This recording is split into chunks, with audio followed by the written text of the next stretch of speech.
বন্ধুরা আজ যে ফাটাফাটি ব্লগ করে চলে এসেছি। আজ আমার বউ সুন্দর করে বাঙালি প্রাণের মাছ ইলিশ মাছ রান্না করবো পেঁয়াজ দিয়ে গায়ে গায়ে ঝোল। তো এর আগে যে প্রথমে সুন্দর করে বউ মাছে করে ধুয়ে লেছে দুইটি শাড়ি, এরপর এবার হলুদ মরিচ ডাল লবণ দিয়ে মাখে লেছে।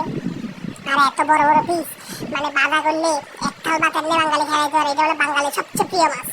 আর বাবু সুন্দর করে এবার এই হলুদ টলুদ মাখা রাখছে, এরপরে যে আদা মরিচ পেঁয়াজ যা যা লাগবে চিকন চিকন করে রাখছে।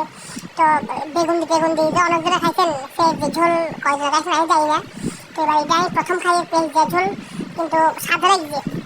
তারপরে এবার আদা মাদা একদিন ভং যেদিন খোঁচা সারি, তারপরে সর্ষের তেল দিতে সুন্দর করে সর্ষের তেল দিয়ে সারি। এরপরে এবার যতক্ষণ তেলেন গরম হইব, এরপরে গরম হইতে সুন্দর করে মাছের কয়েকটা সারি দিবেন। দেখছেন কি সুন্দর করে মাছটা থাকছে, অনেক ছলছলে উঠছে, বুঝলি? তো সুন্দর করে মাছটা থেকে সারি, এরপরে এবার আস্তে 2-3 মিনিট লাই করে দিবেন, কারণ তেল গরম হলে দিবেন, নাহলে লাগবে যাবে। সুন্দর করে কি সুন্দর এদের লাল লাল ভাজা হইব, তখন এবার সুন্দর করে উল্টা দিবেন।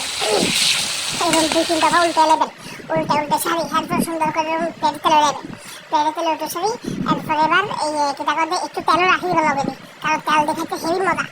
এবার সইতাম লেজিয়ান দিয়েছে, লেজিয়ান কত ওটা এখানে 5 টুকরা আছে, আর আছে লগে তেলিয়াম, বুঝছেন?